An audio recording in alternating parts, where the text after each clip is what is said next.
भारतीय अर्थव्यवस्था। आज हम आधारभूत संरचना के विकास से संबंधित कार्यक्रमों का अध्ययन करेंगे। आधारभूत संरचना के विकास को हम दो भागों में बांट देते हैं, रूरल इंफ्रास्ट्रक्चर और अर्बन इंफ्रास्ट्रक्चर। यानी जो ग्रामीण आधारभूत संरचना है और शहरी आधारभूत संरचना। ये दो लाइनें ग्रामीण आधारभूत संरचना पे हैं और यहाँ से यहाँ तक शहरी आधारभूत संरचना के विकास से संबंधित कार्यक्रम दिए गए हैं। आधारभूत संरचना के विकास से संबंधित कार्यक्रम परीक्षाओं में जब तक उठाए जाते रहे हैं, चूंकि विद्यार्थियों की इस पर हमेशा से कमजोर पकड़ रही है। कुछ समस्याएं होती हैं, डेट याद रखना, छोटी छोटी जटिल बातों को याद रखना, इसलिए यहाँ पे सवाल अक्सर वो गलत करके चले जाते हैं, क्योंकि दो योजनाओं में बहुत ही सूक्ष्म अंतर होता है। उस सूक्ष्म अंतर को लोग पहचान नहीं पाते हैं, परिणाम स्वरूप गलती कर देते हैं। आइए इसे हम सावधानी से देख लेते हैं। साथ ही मैंने उसमें उन्हीं बातों को चुना है लिखने के लिए जो परीक्षा के लिहाज से महत्वपूर्ण है। अनावश्यक बातों पे मैंने कैंची चला दी है। भारत निर्माण कार्यक्रम सबसे हिट परीक्षाओं के लिहाज से ये कार्यक्रम है, हमेशा पूछा जाता है। भारत निर्माण कार्यक्रम, भारत और इंडिया के बीच एक गैप आ गया है। भारत और इंडिया क्या है? भारत ग्रामीण भारत है और इंडिया क्या है? शहरी भारत है। तो इंडिया एक तरह से गरीबी के बीच अमीरी का द्वीप है। मुंबई, दिल्ली, बेंगलोर, कोलकाता, ये सब जो केंद्र हैं, ये एक तरह से गरीबी के बीच में अमीरी का द्वीप है। इंडिया तो बहुत विकसित हो गया है, वहाँ सब कुछ है, बिजली और ऊर्जा का ऊंचा खपत है, अच्छी सड़कें हैं, चकाचौंध है, अच्छी शिक्षा है। और गांव में क्या है? न चकाचौंध है, न ऊर्जा और बिजली की बहुत ज़्यादा खपत है, न ही चकाचौंध है, साथ ही अंधेरे में जीने को अभिशप्त है। तो इंडिया और भारत में एक बड़ा गैप आ गया है। इंडिया और भारत में जो गैप है उसको पाटना इतना आसान बात नहीं है। लेकिन भारत निर्माण कार्यक्रम इंडिया और भारत के बीच आधारभूत संरचना से संबंधित जो अंतर आ गया है, इंफ्रास्ट्रक्चर से संबंधित, उसको पाटने के लिए लाया गया था। इंडिया और भारत के बीच संतुलन बनाने के लिए ग्रामीण भारत में आधारभूत ढांचे के विकास हेतु भारत निर्माण कार्यक्रम 16 दिसंबर 2005 को प्रारंभ किया गया था। 16 दिसंबर, ये डेट महत्वपूर्ण है, 2005 को प्रारंभ किया गया था। इसमें 6 घटक थे। इस योजना के 6 भाग थे, यानी आधारभूत संरचना के विकास से संबंधित 6 अलग अलग पार्ट थे इसके। कौन कौन से? सड़क, आवास, विद्युतीकरण, दूरसंचार संपर्क, पेयजल और सिंचाई। ये 6 योजनाएं इसके अंतर्गत शामिल थी। ये आपको याद रखना पड़ेगा। जब तब अलग अलग परीक्षाओं में पूछता है कि निम्नलिखित में से भारत निर्माण कार्यक्रम का घटक कौन सा है या कौन सा नहीं है, ये 6 अगर आपको याद नहीं रहेंगे तो पक्का है कि गलती करके ही आप एग्जाम से आएंगे। याद रखना होगा, किसी भी तरह से इसको याद कर लीजिए। सड़क आपके आवास तक जाती है। आवास में 2 बातें हैं, बिजली है और टेलीफोन है। दूरसंचार संपर्क का मतलब क्या होता है? टेलीफोन। सड़क आपके आवास तक जाती है, आवास में आपके विद्युतीकरण है, दूरसंचार संपर्क है, साथ ही खेतों में सिंचाई है और पीने के लिए पेयजल है। कैसे भी करके इसको कहानी बना के याद कर लीजिए, ये हमेशा पूछा जाता है। नेक्स्ट, प्रधानमंत्री ग्राम सड़क योजना। जब मैं भारतीय भूगोल में सड़क पढ़ा रहा था तो वहां पे इसे पढ़ाया था, उम्मीद है आपने पढ़ा होगा, फिर भी रिपीट कर देता हूँ। दिसंबर 2000 में प्रारंभ किया गया था PMGSY, प्रधानमंत्री ग्राम सड़क योजना। दिसंबर 2000 में प्रारंभ PMGSY का उद्देश्य सभी संपर्क रहित ग्रामीण बस्तियों को 12मासी सड़कों से जोड़ना था। किसको? जो संपर्क रहित ग्रामीण बस्तियां हैं, जहां पे अब तक सड़कों का विकास वर्ष 2000 तक जिन बस्तियों में सड़कों को नहीं पहुंचाया गया था, ऐसी बस्तियों को सड़क से जोड़ना था। 4 घरों का समूह भी एक गांव बन जाता है। तो सरकार के सामने समस्या थी कि ऐसे तो पहाड़ी क्षेत्रों में देखिए तो 4-4 घरों का समूह होता है, वो एक गांव होता है, तो कहां तक सड़क पहुंचाया जाए, क्योंकि बहुत से दुर्गम क्षेत्र होते हैं, रेगिस्तान हो गया, पहाड़ हो गया, जंगली क्षेत्र हो गया। ऐसे तो 4 घर भी जहाँ इकट्ठा हो जाते हैं उन्हें हमें गांव कह देते हैं। तो कहां पे सड़कें पहुंचाई जाएं, कहां नहीं। तो एक पैमाना बना दिया कि मैदानी क्षेत्रों में जिन गाँव की जनसंख्या कम से कम 1000 होगी और पहाड़ी, रेगिस्तानी, जनजाति क्षेत्रों में जिन गाँवों की जनसंख्या न्यूनतम 500 होगी, ऐसे सभी गाँवों को 12मासी सड़कों से जोड़ा जाएगा, है ना। मैदानी क्षेत्रों में न्यूनतम 1000 जनसंख्या, पहाड़ी, जनजाति, मरुस्थलीय क्षेत्रों में न्यूनतम 500 जनसंख्या वाले गांव इस योजना के दायरे में थे। पीएमजीएसवाई की वित्तीय व्यवस्था डीजल पर उपकर लगाकर की जाती है। उपकर मतलब सेस, डीजल पर उपकर 2005 में भारत निर्माण कार्यक्रम में शामिल कर लिया गया। भारत निर्माण कार्यक्रम का एक घटक क्या है? सड़क, है ना। और ये भी कार्यक्रम प्रधानमंत्री ग्राम सड़क योजना। भारत मतलब ये गांव के विकास से संबंधित कार्यक्रम, हमने पहले ही बताया कि इंडिया और भारत के बीच संतुलन साधने के लिए ग्रामीण भारत में, है ना। तो ये जो प्रधानमंत्री पीएमजीएसवाई है 2005 में, 2000 में वर्ष 2000 प्रारंभ हुआ था और वर्ष 2005 में जब भारत निर्माण आया तो उसके एक घटक में इसको शामिल कर लिया गया, यानी अलग से नहीं चला जाता है। नेक्स्ट, राष्ट्रीय पेयजल मिशन 1986 प्रारंभ हुआ था। गांव ग्रामीण क्षेत्रों में शुद्ध पेयजल उपलब्ध कराने के लिए, पीने का पानी। सरकार सब्सिडी पे जो ट्यूबवेल पंप नहीं बांटती है, मैं उसकी बात कर रहा हूँ। तो 2005 में भारत निर्माण कार्यक्रम इसे भी शामिल कर लिया गया। 86 प्रारंभ हुआ था राष्ट्रीय पेयजल कार्यक्रम, 2005 में भारत निर्माण कार्यक्रम में, क्योंकि भारत निर्माण कार्यक्रम का भी एक घटक क्या है? पेयजल, तो उसमें शामिल कर लिया गया। 2009 में नाम बदलकर राष्ट्रीय ग्रामीण पेयजल कार्यक्रम, 2009 में ये ग्रामीण शब्द जोड़ दिया गया, राष्ट्रीय ग्रामीण पेयजल कार्यक्रम। जनगणना 2011 के अनुसार 82% ग्रामीण परिवारों के पास, भारत में 82% ग्रामीण परिवारों के पास शुद्ध पीने का पानी है। पेयजल के उत्तम साधन, शुद्ध नहीं कह सकते, पेयजल के उत्तम साधन। ऐसे तो हैंडपंप का पानी आज से 15-20 साल 25 साल पहले पीने लायक होता था, लेकिन अब हैंडपंप का पानी पीने का बहुत ही शुद्ध माध्यम नहीं है। खासकर इतने औद्योगिक क्षेत्रों का विस्तार हो गया है कि दिल्ली मुंबई जैसे औद्योगिक क्षेत्रों में, आप छोटा नागपुर पठार के औद्योगिक क्षेत्र में चले जाइए, आप हैंडपंप चलाएंगे तो झाग युक्त पानी निकलता है, पानी बाल्टी में भरते भरते झाग बन जाता है। ये क्यों होता है? इंडस्ट्रियल क्षेत्र में इतने ज्यादा रसायनों का रिसाव होता है जमीन के नीचे कि भूमिगत पानी पीने लायक नहीं रह गया है। साथ ही हरित क्रांति के बाद ग्रामीण क्षेत्र जो है ना, इतना लोग यूरिया छिड़कने लगे हैं। आज किसान से पूछे खाद मतलब क्या, तो बोलेगा खाद मतलब यूरिया। भारतीय खेतों में, भारतीय मिट्टी में नाइट्रोजन की कमी प्राकृतिक रूप से पाई जाती है। इसका परिणाम हुआ कि भारत सरकार ने सब्सिडी पर यूरिया बांट दी। अब लोगों ने समझा कि खाद मतलब यूरिया, अंधाधुन यूरिया छिड़का। परिणाम स्वरूप हमारे भूमिगत पानी में, क्योंकि यूरिया जो है पानी के साथ बहुत जल्दी घुल जाता है, तुरंत क्रिया करता है, तुरंत पौधों को लाभ भी देता है और तुरंत पानी के साथ घुल मिलकर बरसात के दिनों में जमीन के नीचे जाके भूमिगत जल में नाइट्रेट की सांद्रता बढ़ा देता है। यूरिया मतलब नाइट्रेट, तो भूमिगत जल में नाइट्रेट बढ़ जाता है। अब पीने लायक पानी हैंडपाइप का नहीं रह गया है, और अगर आप ऐसा करते हैं तो मत करिएगा।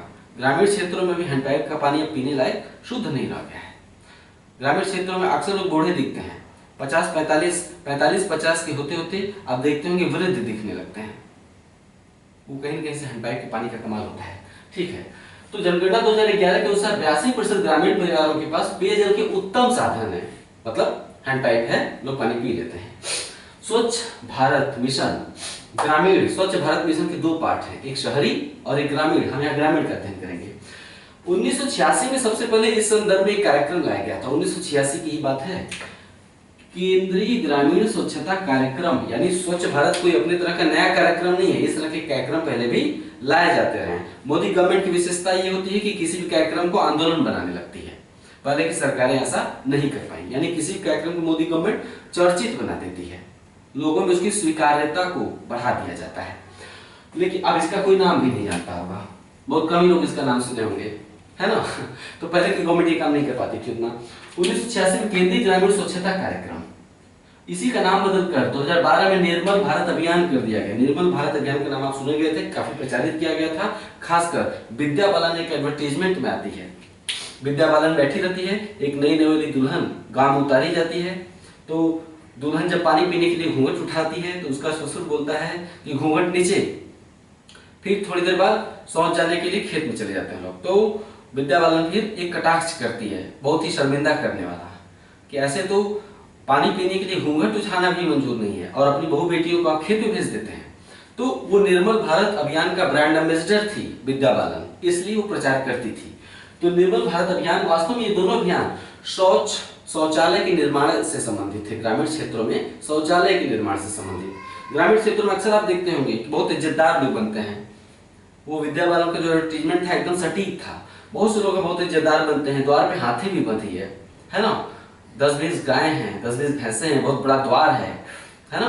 बोलेंगे हमारे पास जो है 100 एकड़ खेत है, सब कुछ है, लेकिन खेतों में चले जाते हैं लोग।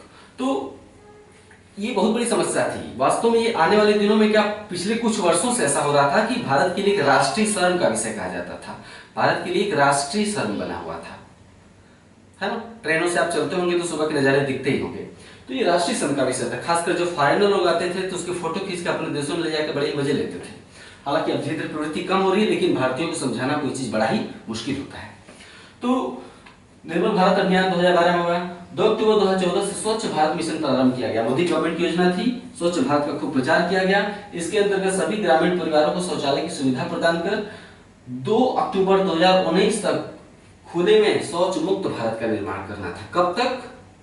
2 अक्टूबर 2019 तक करना है। 2 अक्टूबर 2019 को ऐसा क्या है? महात्मा गांधी के जन्मदिन की 150वीं जयंती है। नेक्स्ट, जवाहरलाल नेहरू राष्ट्रीय शहरी नवीकरण mission. Jawaharlal Nehru national urban rejuvenation mission, urban rejuvenation mission दिसंबर 2005 में प्रारंभ किया गया था। नाम से ही जाहिर है, राष्ट्रीय शहरी नवीकरण मिशन। शहरी नवीकरण नहीं करना था, मुख्य रूप से जो झुग्गी झोपड़ी वाले गरीबी वाले क्षेत्र शहरों में होते हैं ना, शहरों में दिल्ली में भी देखा होगा, मुंबई में भी देखा होगा, बड़े शहरों में जो शहर के बाहर या शहर के बीच में भी औद्योगिक क्षेत्र के चारों तरफ औद्योगिक क्षेत्र होता है, वहां कोई ना कोई, उसके चारों तरफ जो झुग्गी झोपड़ी वाले क्षेत्र होते हैं उनमें थोड़ा सुधार लाना था, ताकि बीमारियों की संख्या कम हो और लोगों की गुणवत्ता थोड़ी बढ़ सके। तो इसका मुख्य लक्ष्य आवास निर्माण का था कि झुग्गी झोपड़ी वाले क्षेत्रों में ऐसे क्षेत्रों को हटाकर वहां पे छोटे छोटे कमरों वाले घर दे दिए जाए उनको बनाकर, है ना।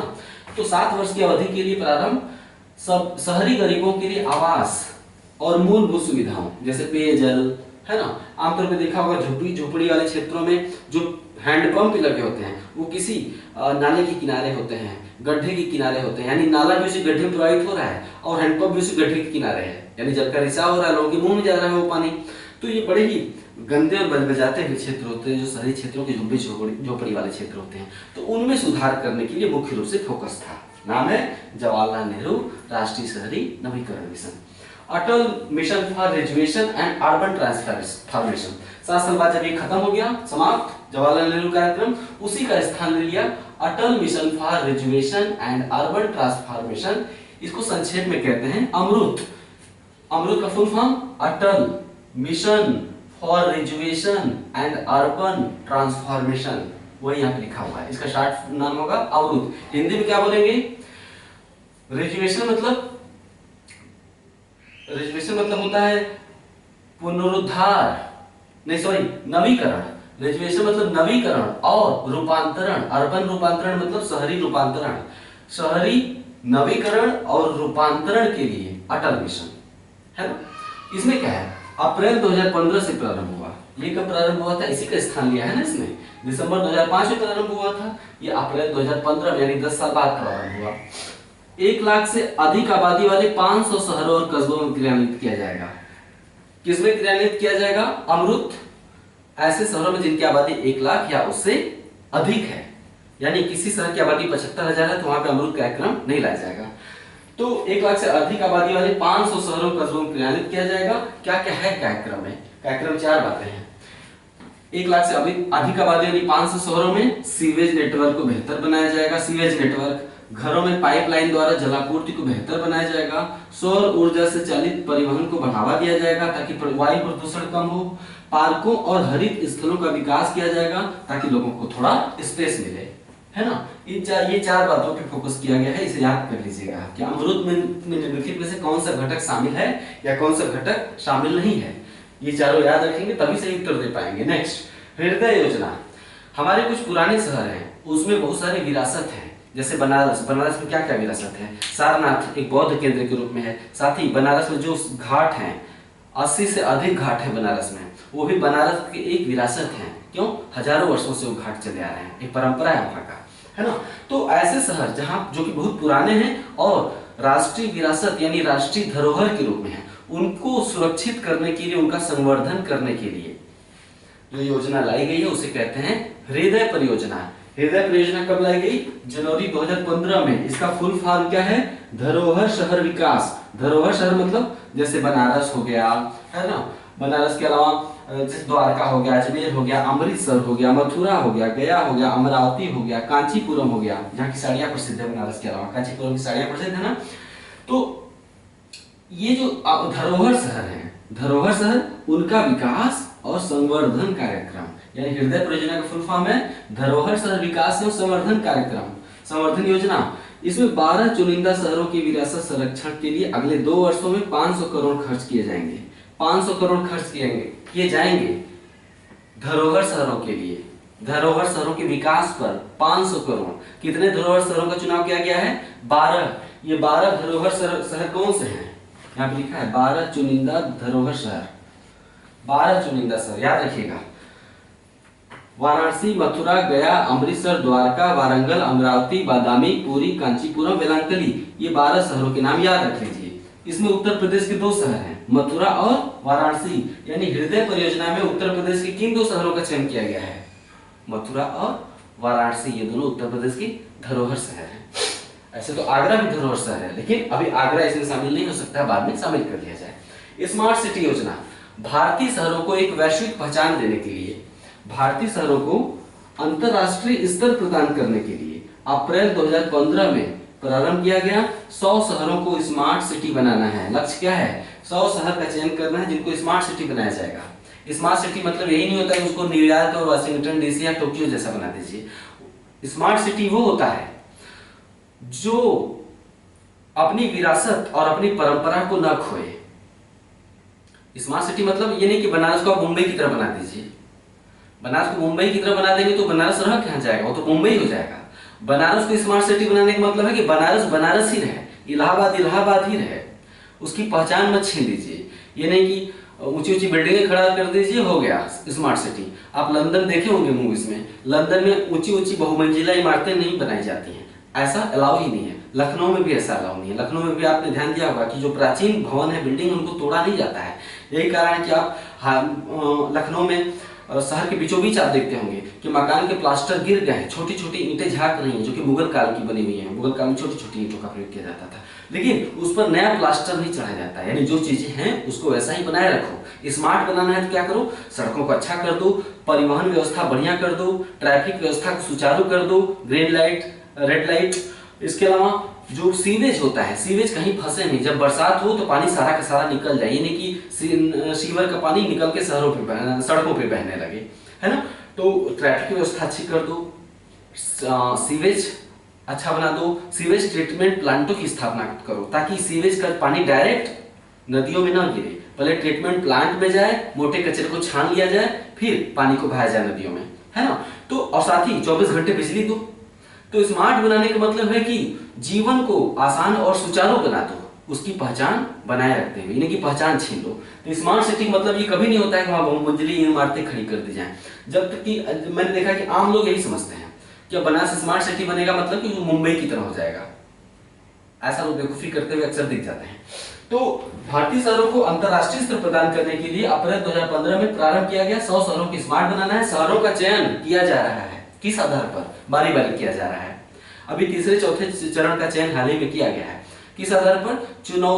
शहर चुनौती प्रतियोगिता के आधार पर शहरों का चयन किया जा रहा है। इन 100 शहरों का चयन शहर चुनौती प्रतियोगिता के आधार पर किया जा रहा है। ठीक है, कुछ शहर चुने गए लेकिन अभी कुछ शहर चुने जा रहे हैं। ठीक है, सारी योजनाएं इसी तरह धीरे धीरे मैं पढ़ाकर खत्म कर दूंगा।